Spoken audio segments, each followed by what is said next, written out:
Good evening and a very warm welcome on behalf of the Jewish Historical Society of England Leeds branch and on behalf of Milim to this evening's presentation.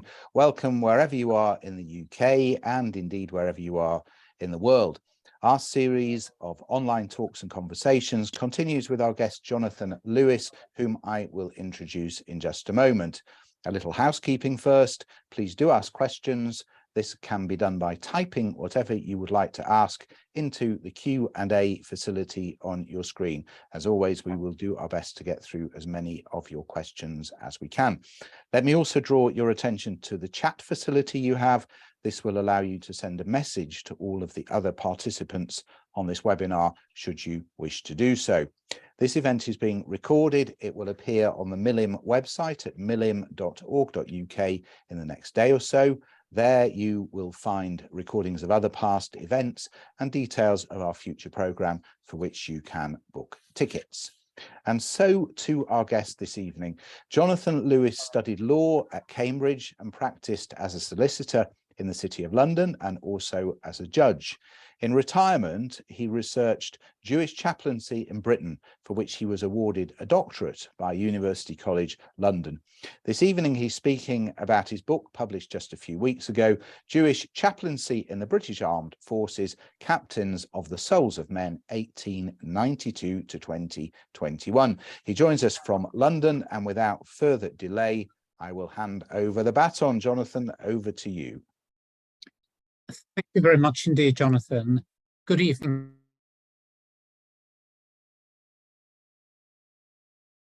Jonathan, recently muted you when I hit a button. Could you just start again? That was completely my error. Sorry, we can hear you now. Sorry about that. Okay, can you hear me now? Yes, perfectly. Sorry about that. Very good. So, Jonathan and Alan, thank you very much indeed. And good evening, everybody. And thank you indeed for participating in the talk this evening.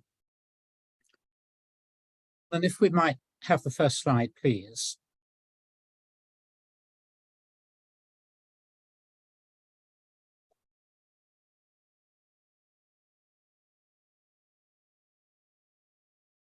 What I'd like to speak about this evening is Jewish chaplaincy in the British Armed Forces, which begins in the year 1892 and continues, of course, until today.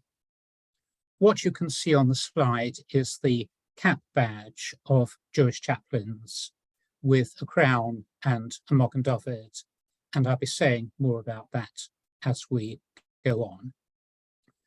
The subtitle of my book is Captains of the Souls of Men, which is a phrase that comes about in this way. During the Second World War, there was an Australian Presbyterian chaplain, Reverend Hugh Cunningham was his name, who became a prisoner of the Japanese. And the Japanese could see that he was treated with a certain deference by the other prisoners. They didn't understand what chaplaincy was. Eventually, they gave him an armband and told him he had to wear it. It was a white armband with green Japanese characters. Hugh Cunningham survived, and when he got home, the armband was translated for him as Captain of the Souls of Men.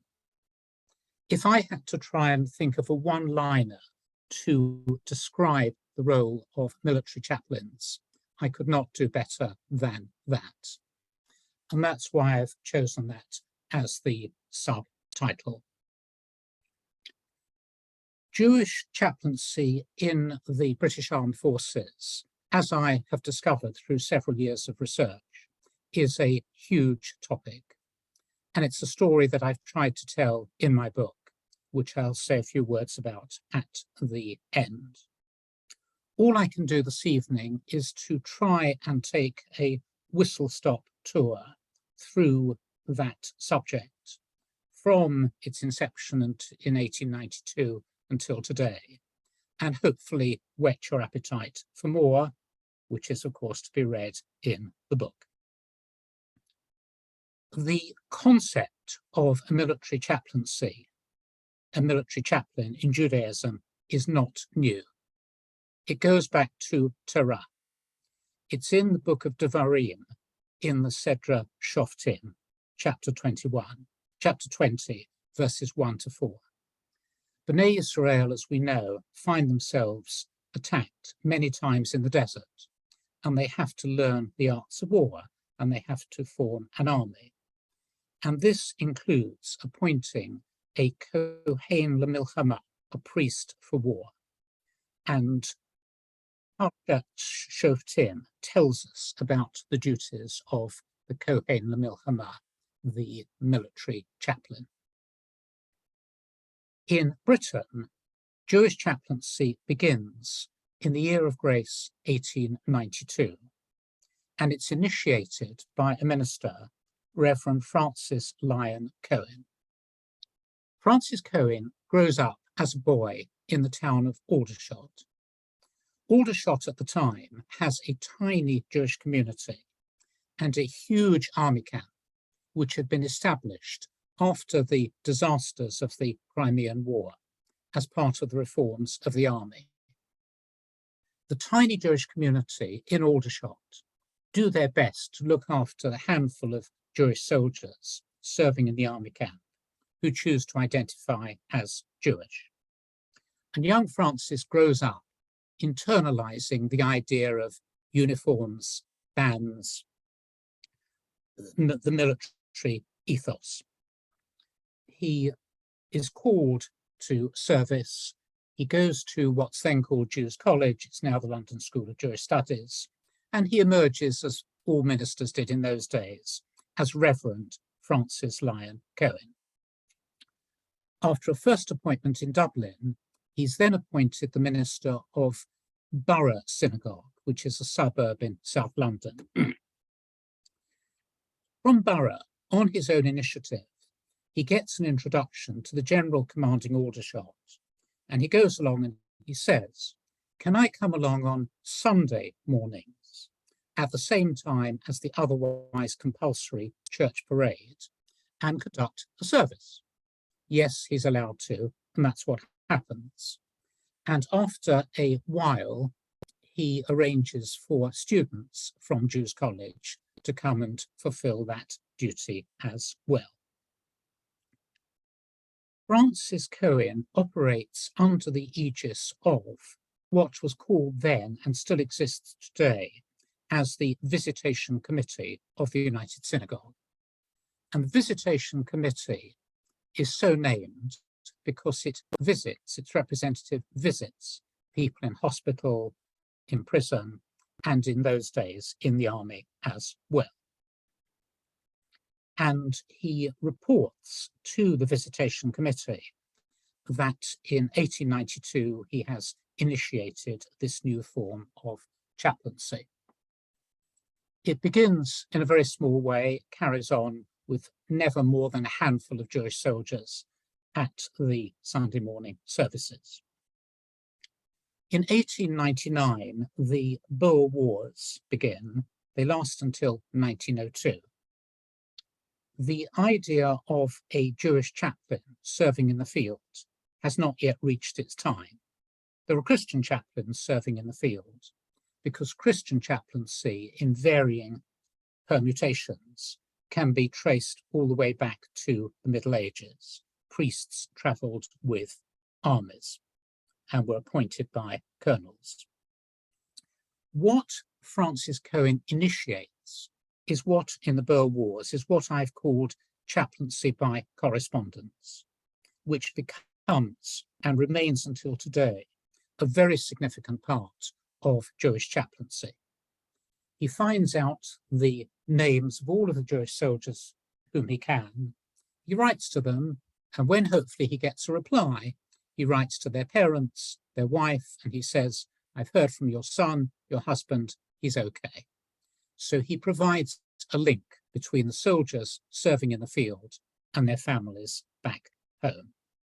And he does that for 3 years. Everybody's forgotten the Boer Wars today, but they were very significant at the time. And in fact, over 100 Jewish soldiers lost their lives in the Boer Wars and are commemorated by a memorial, which is at the Central Synagogue in Great Portland Street in London. If we could please come to the next slide.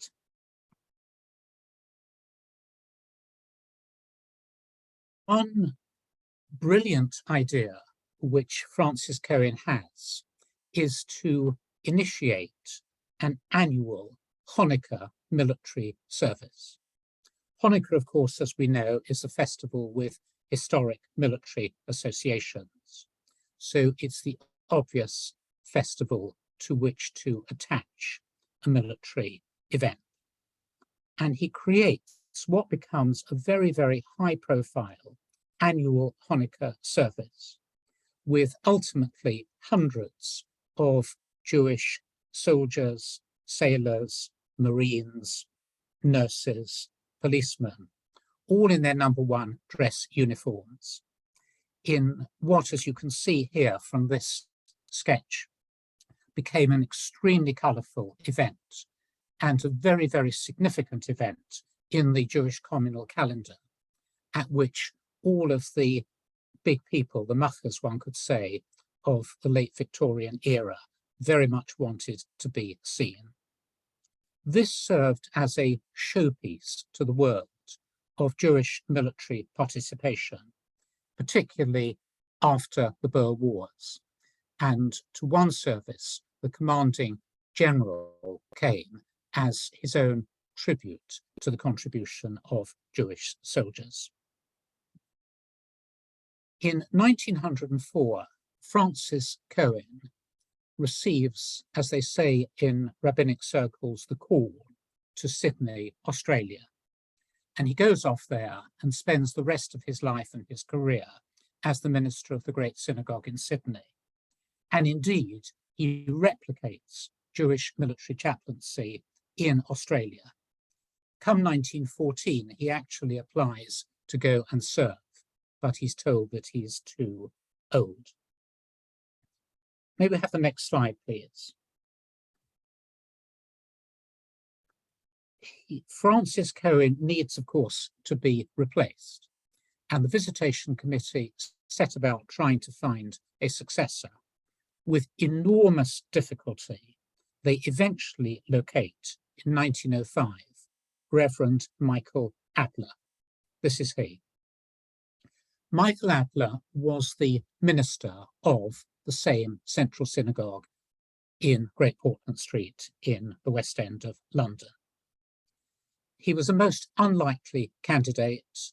He was scholastic. He had no form of military bearing. It had nothing to do with soldiers. And when initially he was offered the position, he declined it. He said he just wasn't suited for it. But about a year later, the Visitation Committee came back, unable to find anybody. And Michael Adler, whose life was defined by duty, very, very reluctantly accepted the position.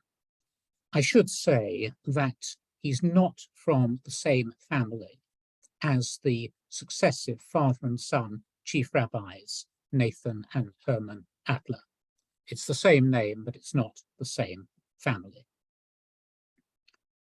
Anything that Michael Adler does, he does 110%. And so every year he would go to camp with, as it was then called, the Territorial Force, and he would conduct services and act as a chaplain. In 1909, there's a big reorganization of the Territorial Force, which includes its being empowered to appoint its own chaplains, which it does.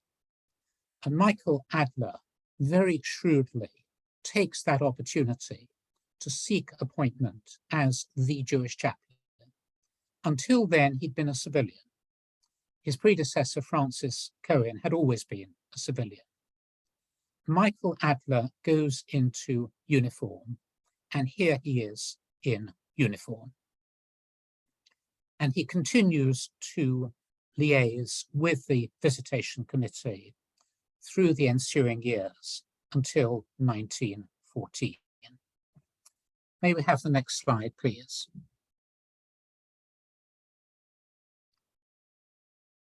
August 1914 and the cataclysm of the First World War engulfs the world. Jewish communities of all the combatant nations of Western Europe rush to the colours. This is their big, big opportunity to demonstrate loyalty and gratitude. And Michael Adler certainly does that. In the early months of the war, there is an initiative to form an all-Jewish unit. This is an advertisement from, it was a newspaper called The Jewish World, which published on Wednesdays. The Jewish Chronicle then is now published on Fridays. The Jewish World went on, it was absorbed by the Jewish Chronicle, and it finished in the 1930s. And as you can see, this says, Britain has been all she could be to Jews. Jews will be all they can be to Britain. Join the special Jewish unit. And the idea of an all-Jewish unit was, of course, to enable people to serve more comfortably, more happily with fellow Jews. We have to bear in mind that this is a world in which many Jews had had very little contact with non-Jews and vice versa. And it was easier in terms of religious observance, of course. The argument the other way was that Jews needed to be integrated widely into the ranks of the whole British Army. And Michael Adler, perhaps surprisingly, forcibly took the second view. He opposed the creation of a special Jewish unit.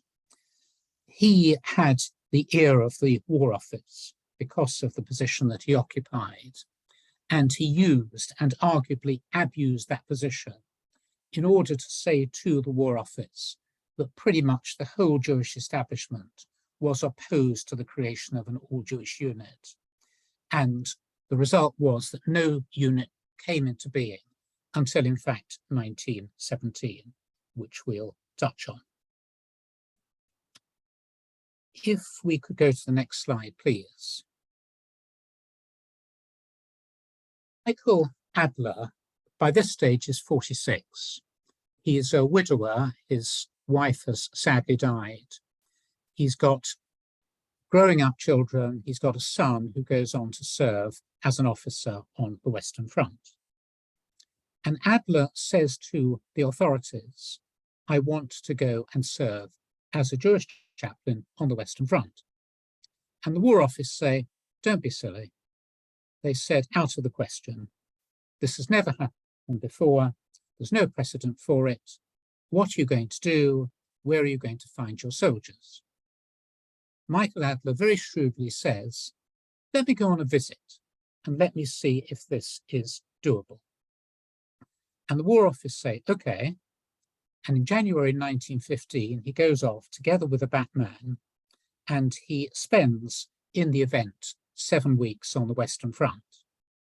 He records that when he landed at Le Havre, in uniform, there are a group of soldiers marching past, and one of them looks at him, sees him, detaches himself, marches over to him, salutes him, and says, I can see from your badge, sir, that you're the Jewish chaplain. Very pleased to see you, sir. Welcome. And so Adler says that the badge straight away proves its value. And the point about the badge is that when Adler was commissioned in 1909, he had to negotiate for a different badge from that worn by all of the other chaplains in what was then called the Army Chaplains Department, and became, after the First World War, the Royal Army Chaplains Department.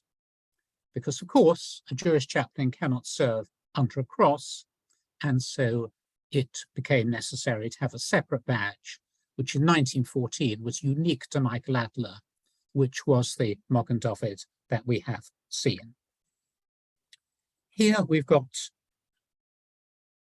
let me just say, Michael Adler comes back at the end of his visit, and he writes a report in which he says, this is doable. Whilst he's there, he does all the chaplaincy things. He conducts services, he visits people in hospital, he conducts funerals, he writes letters to soldiers and their families. And in his report, he says, I've done all these things. Jewish chaplaincy is feasible. And by April 1915, the war is looking very much more serious than it had been at the end of 1914. Nobody thinks that it's going to be over any Christmas time soon. And the War Office say, okay, you're on. And so Michael Adler goes off to the Western Front, and he spends there a total of some 3.5 years, including some home leaves. Eventually in 1918, he's invalided out and has to come home. He's recorded all of his activities in a set of diaries, which happily have survived, and I've read them in the archives at the University of Southampton. Just to give us some idea of scale, in the First World War, some 50,000 Jews served from Britain and the Empire. Some 6,500 are wounded, some 2,400 lose their lives, and 5 VCs are awarded. The problem for Jewish chaplains, then as now, is to find their flock. And the reason for that is simple. If you are a Christian chaplain, you are generally speaking attached to a unit, or maybe a field hospital.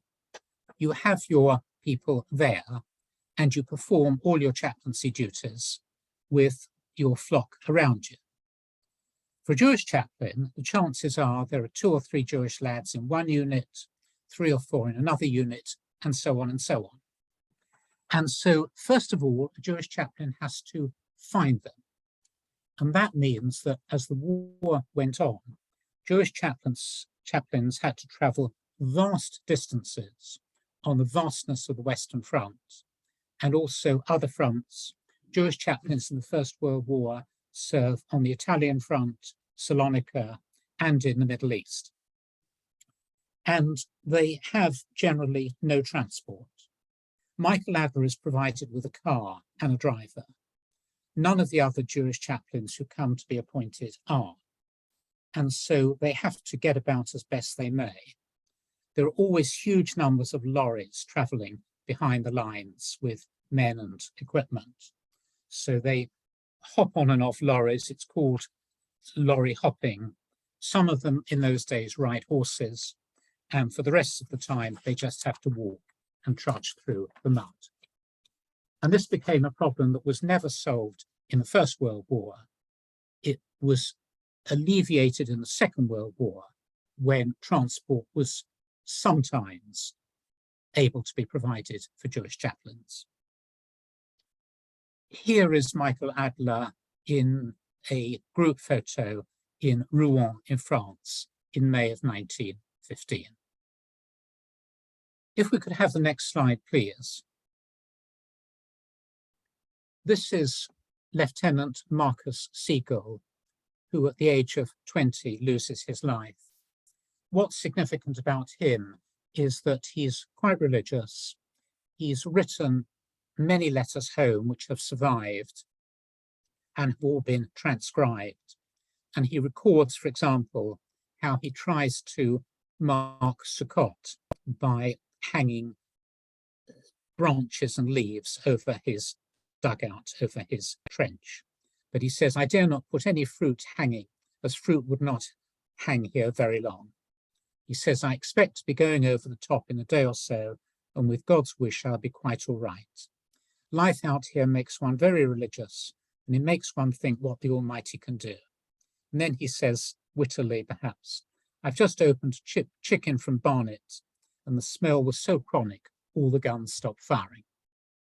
And sadly, he dies, as I say, in 1917, at the age of 20.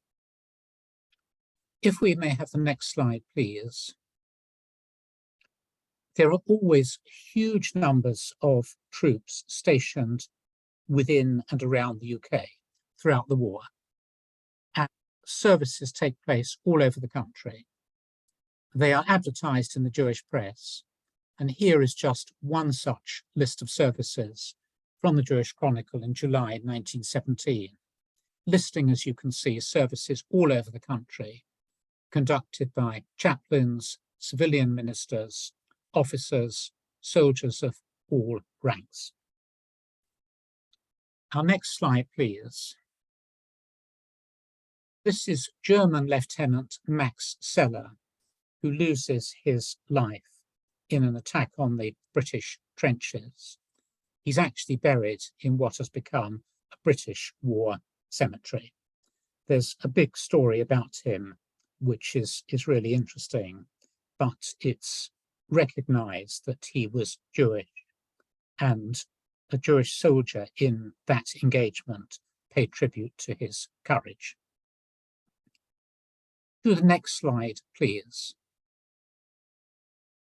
This is just one letter written at random by Michael Adler.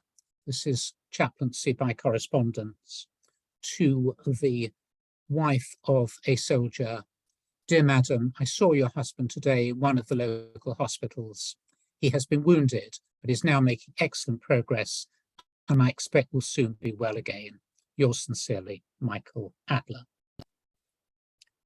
Next slide.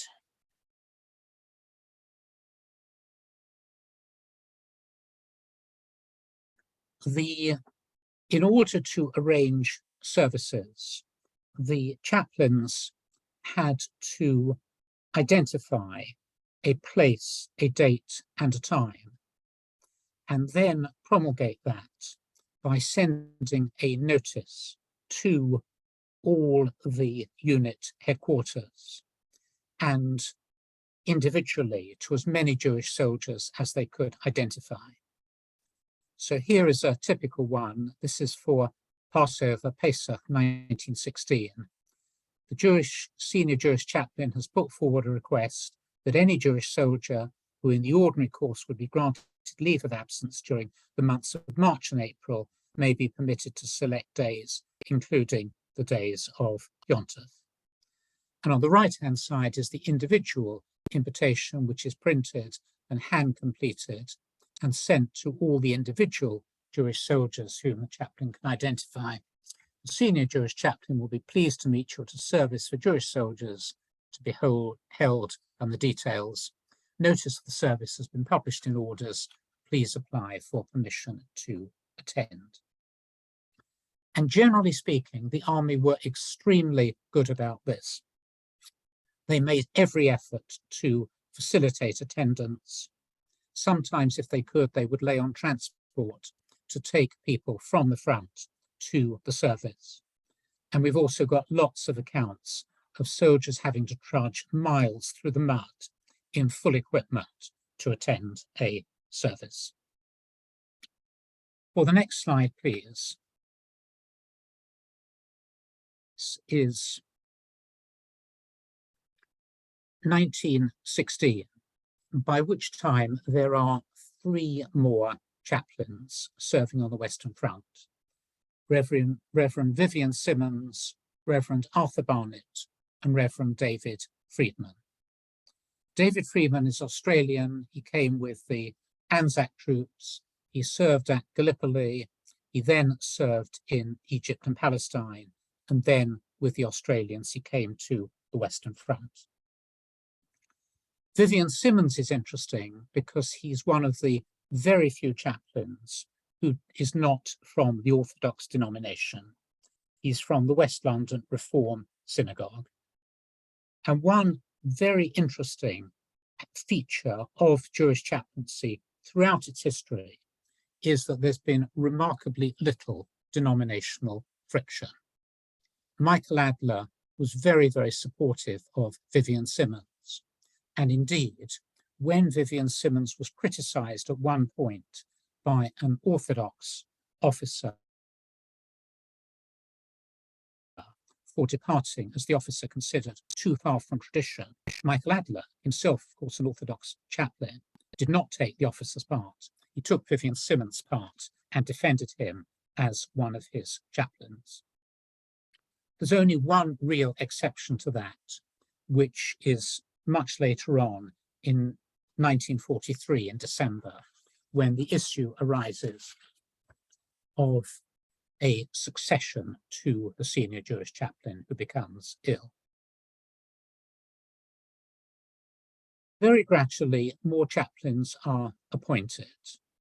In 1915, there are 5, 2 are in the Middle East.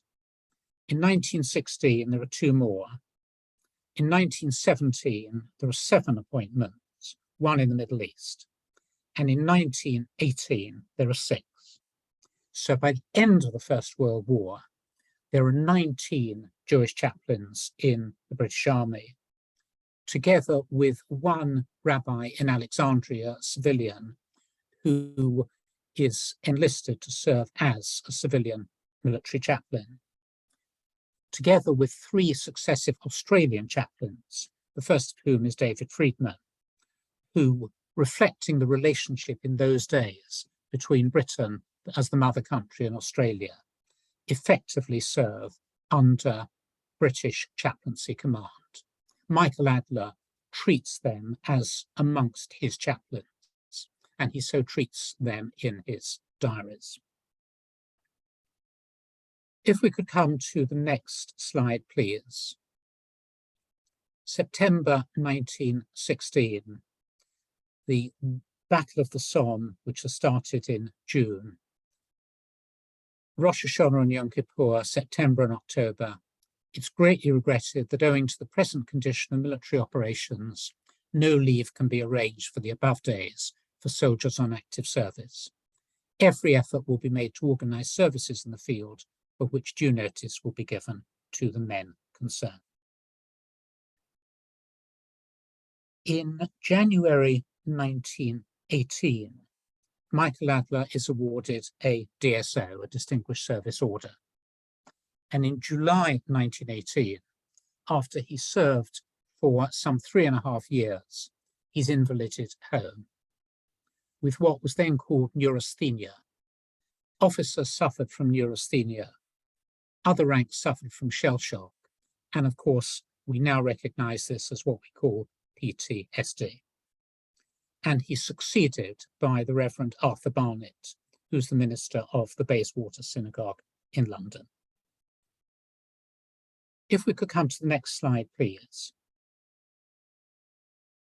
This is a card which soldiers are invited to complete with their name, their unit, their details, and have you a prayer book, which is important because one of the innovations of the First World War is a small size siddur, of a size to fit into a pocket of army battle dress. And that prayer book in successive editions continued through the First World War, through the Second World War, and remains in use today.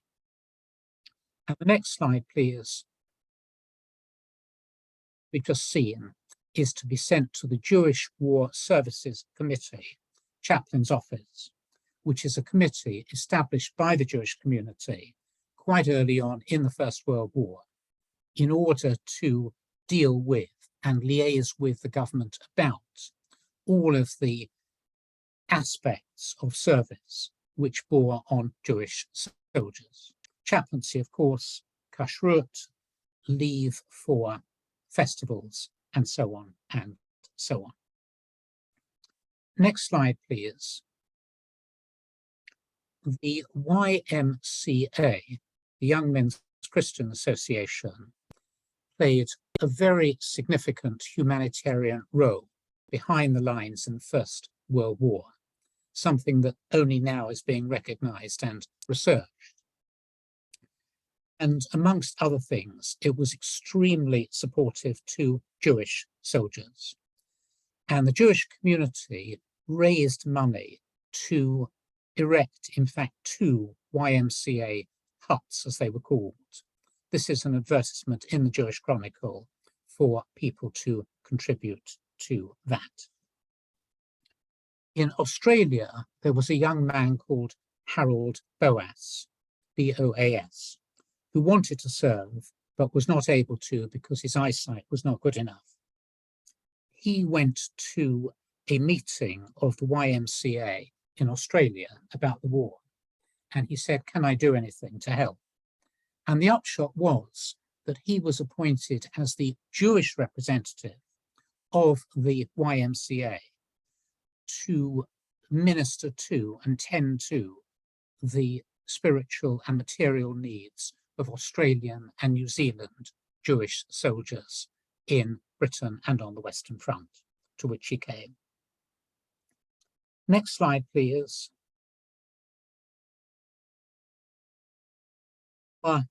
Was a world war, and here it was in Calcutta in India in 1918. This is a Pesach service issued by the Jewish War Services Committee for India, a replicating body for Jewish soldiers stationed in India. Next slide, please. In 1917, there is formed the Jewish Legion. In December 1917, the British Army under General Allenby takes Jerusalem from the Turks. And the Jewish Legion is formed. It's under a commanding officer, and here it is on parade in Plymouth. And in 1918, they sail and travel overland to Egypt. And they take with them their own Jewish chaplain, Reverend Leib Isaac Falk, who is the first Jewish chaplain to minister to a near all Jewish unit. And he ministers to them in the field from 1918 until 1921. He conducts religious services, he deals with welfare issues, finds himself often in the front line and under fire. He's commended for his courage under fire. And after the war, he actually goes to Australia, where he spends the remainder of his life and career. And he has 3 sons who all serve and happily all survive in World War II. Next slide, please. Here is the Jewish Legion in Lud, now Lydda, the site of Ben Gurion Airport, in Palestine in 1918. This, as we can see, is a field service. And this has in fact become the cover photo of my book. After the war ends in November 1918. Michael Adler, devoted to service, continues his service after the war. He assembles what becomes a vast work known as the British Jury Book of Honour, which is a huge book listing all of the Jewish soldiers, sailors, whom he can identify, who have served, who have been decorated, who have lost their lives, together with a very large section of photographs. It's a collector's item. 3,000 copies were produced. Each one was individually numbered. And it's a precious book today. And the thought of compiling that a century before computerization is just remarkable. And the other thing that Michael Adler does, again, entirely on his own initiative, in 1922, is to go off and tour what had been the battlefields of the Western Front, for this reason, that many, many Jewish soldiers lost their lives. And like everybody else, many of them were lost without trace. Others were given a makeshift grave and a makeshift burial, and the site of their grave disappeared. Others of them, the grave survived. Very often it was not possible to conduct a Jewish funeral. As a matter of fact, what Michael Adler did in the course of the war was to write out the Jewish burial service in English and to distribute copies widely to Christian chaplains so that, if called upon, they could conduct, albeit in English, the Jewish funeral service. And we have accounts of that having happened. When somebody died, the default position was that some sort of marker was put up to mark the site of their often temporary grave. Sometimes it would just be a post or a marker, and sometimes it would have the default designation of a cross. Michael Adler, throughout the war, kept the best notes that he could of all the Jewish soldiers whom he had encountered and those who'd lost their lives. And when he went back to the site of the battlefields in 1922, what was then called the Imperial War Graves Commission were laying out the many British and Empire cemeteries that exist today. And some of the Jewish soldiers were there already, and some of them were under a headstone with a cross. And Michael Adler was instrumental in having quite a number of these properly designated as Jewish graves. So it's quite a sobering thought for those of us who visited the battlefields of the Western Front, that when we encounter a Jewish grave with a Magen David, there's a good chance that that is the case because of the efforts of Michael Adler. If we could come to the next slide, please. In the interwar years, there begin an annual Hanukkah service and later an annual parade in November or December, which was the forerunner of the Ajax parade of today. Sometimes this was followed by a dinner, and here's an invitation to the dinner in 1931, held in the Great Synagogue with the order of service. In 1926, Michael Adler stood down from the position of senior Jewish chaplain, and he was succeeded by Reverend Marks Gollop. Marks Gollop himself had served towards the end of the war on the Western Front. He went on to become a Dayan. He was the minister of the Southend and Westcliff community, and he served during the First World War in Salonika and on the Western Front. Next slide, please. We come now to World War II. There were, in both World Wars, ministers serving in uniform as chaplains. There was a second group of ministers who remained civilians and remained in the UK and were called officiating clergymen. There were, as I say, in both World Wars, always large numbers of troops stationed in Britain and all around Britain. And so wherever there was a Jewish community with a minister, the minister would generally be appointed an officiating clergyman charged with providing chaplaincy and welfare services to Jewish personnel who found themselves in his area. This is the ARP armband of Reverend Eli Cahan of Harrogate.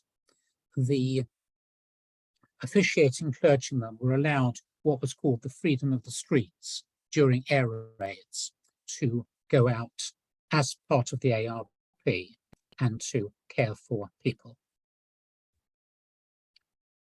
In 1939, two ministers who are already serving are called up, Diane Marks Gollop and Rabbi Louis Rabinowitz of Cricklewood Synagogue in London. Rabinowitz is a very interesting character.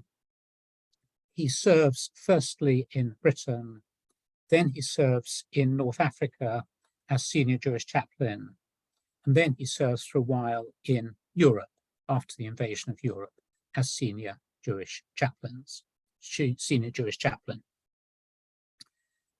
And shortly before the outbreak of the war, several other Jewish chaplains are appointed, who include Reverend Isaac Levy of Bayswater Synagogue, whose career parallels that of Louis Rabinowitz. He too serves in Britain, then he serves in North Africa, initially under Rabinowitz, and then in succession to him as senior Jewish chaplain, and then in Europe, again, initially under Rabinowitz, and then as senior Jewish chaplain. They are totally different personalities. Louis Rabinowitz is a larger-than-life extrovert character who seeks much publicity for his work and the work of the chaplaincy. Very, very good with the men. Isaac Levy, by comparison, is quiet, understated, very managerial, and the two of them have a very tense relationship. Some basic statistics for World War II. Something like 1 million Jews serve in Allied armies, some half of them in the Soviet Union. There are some 65,000 British Jews who serve, and some 3,000 lose their lives. In what's then the British Mandate of Palestine, where there are something like 500,000 Jews in the Yishuv, some 70,000 Jews volunteer, and some 30,000 serve. Ben-Gurion famously encapsulates their duty to serve as saying to the Jews of Palestine, we will fight the war as if there were no white paper.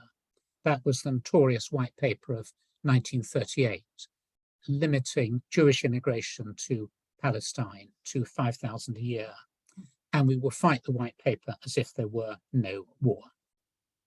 Some 700 of the Palestinian Jews lose their lives. And of Jews serving in Allied ranks, there are 3 Victoria Crosses and 3 George Crosses.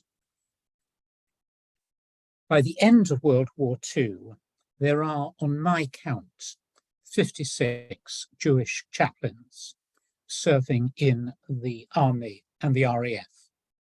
And they include 12 chaplains locally recruited and appointed from the Yishuv, the Jewish community in Palestine.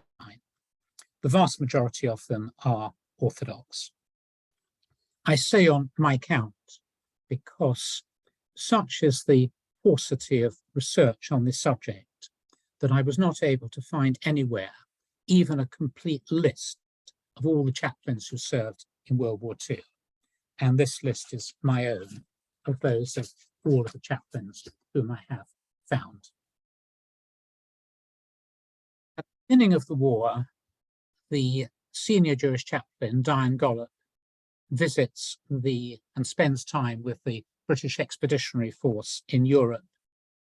So does Rabbi Israel Brody, who also as a young man served on the Western Front in the closing year of the First World War. He goes back into uniform and he goes to Europe. He's evacuated from Dunkirk. And another minister, Reverend Bernard Cherrick, is also evacuated from St. Malo. For our next slide, please. There are always, as I say, many, many Jewish servicemen serving in Britain, and the Jewish chaplaincy made it its task to locate all of them whom it could and to visit them. And they set up a card index system in which they recorded every visit to every Jewish serviceman. The card index happily survives. And this card is that of my father, Zichron Livracha, Corporal RAF Harold Lewis. And it records his address, that he's married, the people who visited him and the dates, and the different books of Jewish interest that he has been given. for our next slide, please. A conference of Jewish chaplains takes place in April 1941. This photograph was almost certainly taken then. Through enormous good fortune, I have a copy of this photograph, which was kept by Reverend Solly Hooker, who was the man standing to the extreme right as we look at the photograph. And he had written on the back the names of all of the chaplains, which I would not otherwise have known, but I now know who all of these chaplains are. And again, they are in the book. In North Africa, Rabbi Rabinowitz is the senior Jewish chaplain. He, at one point, is granted an audience with Montgomery. And Montgomery says, "Do you need anything?" And he says, "Yes, I could do with some more chaplains." So Monty, being Monty, fires off a snorter to the chaplaincy high command in North Africa, who are extremely cross with Rabinowitz for going behind their back directly to Montgomery. And that's fairly typical of Rabinowitz. Montgomery likes Rabinowitz. Rabinowitz is Montgomery's sort of chap. And there's some suggestion, which I can't pin down, that when, after the death of Chief Rabbi Joseph Hertz in 1946, there is a search for a successor, that Montgomery put some political influence behind Rabinowitz for that position. But Rabinowitz is not appointed. Reverend Isaac Levy is also in North Africa, and he has a very unfortunate experience. He's traveling in his lorry with a driver, and they are across the desert, and they're pointed in a particular direction, and they find themselves in the middle of a German ambush. And the Germans have captured about 300 British soldiers.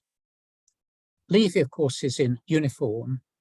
A German officer sees his shoulder flash, which says chaplain, and says preacher, which is right, but happily seems not to have seen his Magen David cap badge. Levy is carrying records of the Jewish soldiers he's just been visiting, and he very quietly tears them all up and allows them all to flutter to the four winds. So he is amongst some 300 British soldiers sat on the ground in the desert when the RAF come over, bombing. Everybody dives for cover. There are some slit trenches. Levy gets into a slit trench. And by the time the bombing raid is over, the Germans have disappeared. They're just gone. So heads start popping up from trenches and everywhere. And Levy calls out, "Who's for breakfast with the British?" And lots more heads pop up. And he and another officer organized them all to march north.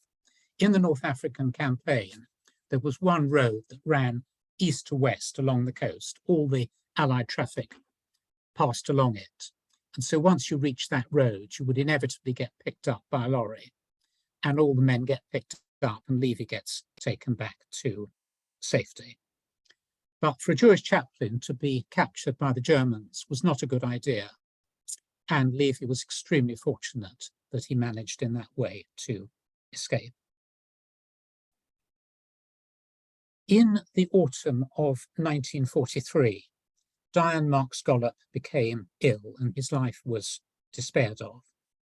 And there was the issue of a successor. Mark Gollop had an assistant, Reverend Leslie Edgar, whom he held in very high regard and whom he wanted certainly to be his stand-in whilst he was unwell, believing and of course hoping that he, Gollop, would be able to come back to duty. There was only one small problem, which was that Leslie Edgar was a minister of the Reform denomination, and what one might call the Orthodox establishment decided that the senior Jewish chaplain had to be Orthodox. And so they linked arms and pressurized for Leslie Edgar not to be appointed. And the accolade fell upon Rabbi Israel Brody. Israel Brody had had a very interesting career. As I say, he was lifted off the beaches at Dunkirk. He was then sent to the Middle East, where they needed a senior Jewish chaplain for the RAF, and he becomes senior Jewish chaplain RAF Middle East. In army speak, he's, quote, translated into the RAF. And then, when the accolade falls upon him to become senior Jewish chaplain, he's recalled to London and he's, quote, retranslated into the army, which is a unique career. And he becomes the senior Jewish chaplain. Mark Scallop fortunately survives, although his health obliges him to step down. And Israel Brody completes the war as senior Jewish chaplain, and of course in 1946 goes on to become chief rabbi. If we may come to the next slide, please. Plymouth, 1944, preparations for D-Day. South of England becomes a vast armed camp. Here's another officiating clergyman, Reverend Emmanuel Goodman of Plymouth, toasting and preparing Kiddush, making Kiddush for, as you can see, British and American soldiers, British soldiers of all the services, and American soldiers. Next slide, please. Italy, 1945. Could we go back one, please? Italy, 1945, the Jewish brigade, Jewish infantry brigade group. Jews had wanted to form a Jewish unit from a very early stage in the war, but because of politics, it was only permitted in 1944. The Jewish brigade serves in Italy and then in Europe. Here they're visited by the senior Jewish chaplain, Israel Brody, who's the man in the middle in the cap. One of their chaplains, the tall man standing to the right, is Reverend Bernard Casper. I'm very conscious of the time rushing on, and I think I'm just going to go very quickly through the rest of the slides, and then I'll be happy to take questions. If we could have the next slide, please. This is Reverend Solly Hooker, whom we saw previously, who by this stage is with the British Army in Italy, conducting a Seder service together with Americans. You can see an American officer sitting next to him. Next slide, please. Bergen-Belsen from April 1945, whole story in itself, nightmare for the British Army, nightmare for the Jewish chaplains in particular who find themselves serving there, who are principally Reverend Leslie Hardman and Reverend Isaac Levy. This photo has three chaplains, in the middle, Reverend Leslie Hardman, together with two chaplains from other countries conducting a service at Shavuot. Next slide, please. Reverend Solly Hooker from Italy has a short home leave, and he's then sent to the Far East. Sadly, he becomes ill. He has an operation in a British military hospital, but sadly he doesn't survive. And this telegram is sent by senior Jewish chaplain Israel Brody to another Jewish chaplain, Reverend Greenberg. Just received distressing news, Hooker DI, dangerously ill list in Indian-based General Hospital. Location, please visit immediately and signal report. Next slide, please. There's a huge amount of activity in the Far East. There are chaplains in the Far East, particularly Reverend Morris Liu of Highgate Synagogue and Reverend Maurice Jaffe of North Manchester Synagogue, who operate over vast distances in India and Burma. There are also Jews who become prisoners of the Japanese. The Japanese are odd. They're horrible to everybody, but they're not more horrible to Jews than to everybody else. And amazingly, in one camp, after much suspicious negotiation, they permit the creation of a synagogue, which is built in 1944 by prisoner soldiers of the Royal Engineers. This is an original invitation, hand-drawn with colored pencils, to the dedication service of the Ohel Yaakov synagogue, which I was thrilled to find in a file of one Jewish soldier who survived Japanese captivity, but sadly died subsequently in a British hospital in India after liberation of malnutrition. Next slide, please. Back to Europe, Holland, 1944, Reverend Philip Cohen conducting the wedding of two people who have managed to survive in hiding. Next slide, please. Moving on all too hastily to the period of national service, which continues until the early 1960s. There are, of course, many Jews doing national service. This, as you can see, is a mobile synagogue and ambulance, which is presented by the Cairo Jewish community. There are chaplains during the days of national service, Jewish chaplains, some on short service commissions. Next slide is a Seder service for national servicemen. The next slide,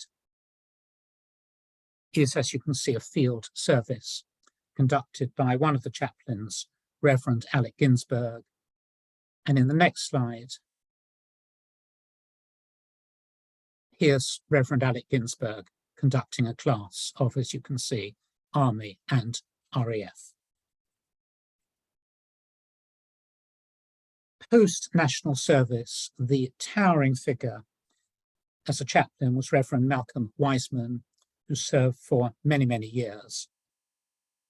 And today we have a senior Jewish chaplain, Rabbi Reuben Livingstone, together with two other chaplains, Rabbis Ariel Abel and Nir Nadav.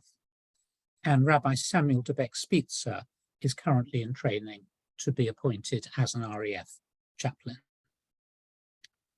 Next slide, please. Bringing all of the threads together, throughout the history of Jewish chaplaincy in the British Armed Forces, there are approaching 100 chaplains. Diane Mark Scholar, whom, as we've said, was the senior Jewish chaplain in the 1930s and through much of the Second World War, produced every year in the interwar years an annual report. And this is what he wrote in his annual report in 1930. We share the sorrows as well as the joys of our flock, and by means of correspondence, I try to enter into the lives of the men who cannot be reached by personal contact.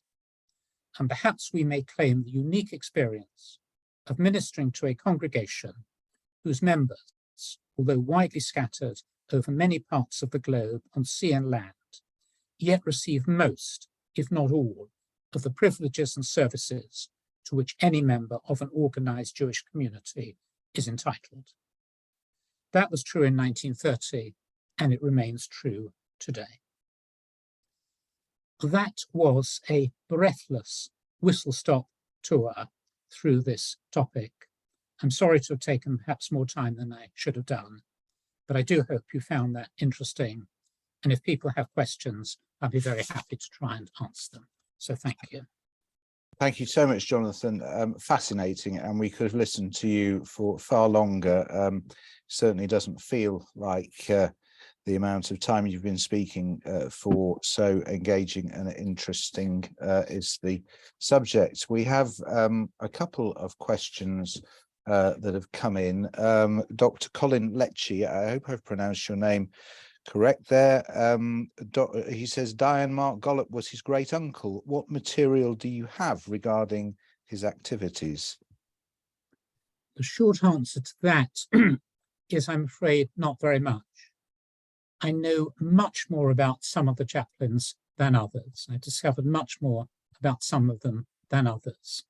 But if you should have material about your great uncle's service, I'd be really interested if I might have sight of it, please. We have a question here from Yvonne Cheney in Southern California. Yvonne is one of our regular viewers, and she asks, is there any record of a Jewish chaplain going to Spain during the Spanish Civil War, when quite a few Jewish young men and women fought in the International Brigade 1936 to 1938 and died in Spain, including my brother David Buffman? Thank you so much for this wonderful descriptive talk. We've all learned much. Yvonne Cheney, Southern California. Thank you. I can only say this: I am as certain as I can possibly be that no Jewish chaplain served from Britain in the Spanish Civil War. It was not a war to which Britain was a party, of course. Everybody who served from Britain were volunteers.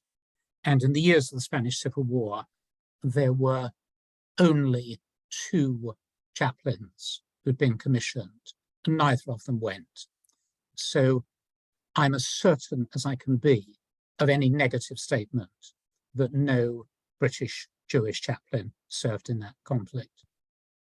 So just to pick up on what you said, they were volunteers. We have a question here, who financed the chaplains, Jewish sources or the armed forces? Answer is a combination.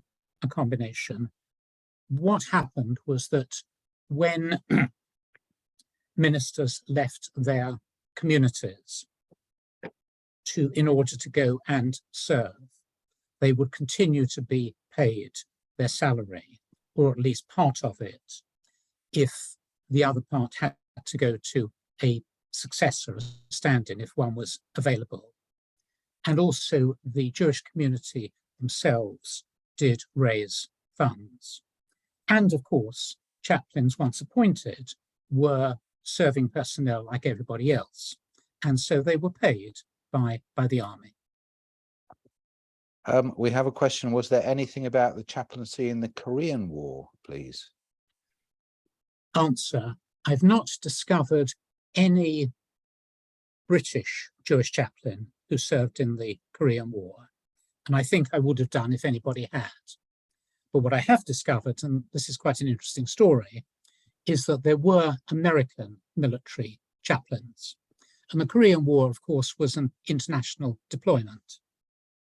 And I have one absolutely lovely story from a Jewish national serviceman who served in Korea, to whom the British Christian chaplain came one day and said, "We've had information that your Passover is coming up, and the Americans are holding a Passover service to which all Jewish soldiers are invited. Would you like to go?" The man said yes. So the army lay on transport, and they do this often and very, very conscientiously. The man's living in a tent under canvas with a bunch of guys, and they've all been there for a long time. So in order for him to go, they put together between them one clean uniform. One guy's got a clean shirt, one's got a clean pair of pants, and so on. So in one composite uniform, the chap is able to go decently turned out. And he goes to a very nice service of many, many people that's conducted by American chaplains. And at the end, all the people there are given a big bag of goodies, sweets, cigarettes, all sorts of things. And the chap comes back with his bag of goodies and he shares it with all his mates in the tent. It's a nice story. So we'll finish with this question from Adrienne Banks. My late uncle was in the Czech army in exile. Were these Czech Jewish soldiers and other European Jewish soldiers catered for by the Anglo-Jewish chaplaincy? Yes, they were.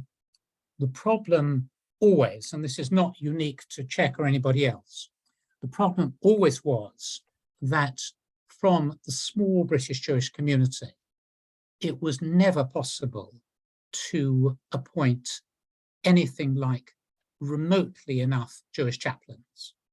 And so for the most part, any Jewish guy who wanted to try and maintain some sort of identification was on his own. A visit from a chaplain was a red letter day. And that applied as much to troops from allied nations as to British troops. There was one Czech chaplain who served with Czech forces under British command in Britain. His name is out of my mind at this second, but he is mentioned in my book. And how can people get your book if they want a copy? Let me tell people, Jonathan, if I may, there's a link on the Milim site to my book on Amazon. And of course, you can buy it on Amazon. I would suggest that people do not. If you're interested to purchase it, it's available both in hardback and in paperback. The hardback is available on the website of Valentine Mitchell, the publishers, to which I believe that Milim are kindly sending out information in the next day or two. Use that link because there's a code which gives a 20% discount. It's discounted from £50 to £40, but only if you buy it that way. There's also a paperback, which is not available on the Amazon website at all, which is at a cost of £25 together with postage. And if people are interested to purchase that, please email me at my own email address, which will also be circulated. And I'll be happy to liaise with you about getting a copy to you. Well, thank you. We will send out an email to everybody tomorrow, and we'll include the link and also Jonathan's email address should you wish to obtain the paperback copy as he suggests.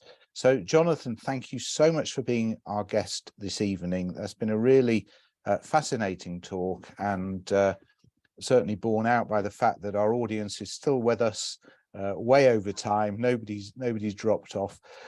So to say thank you, I'll send you this book of some of my photography.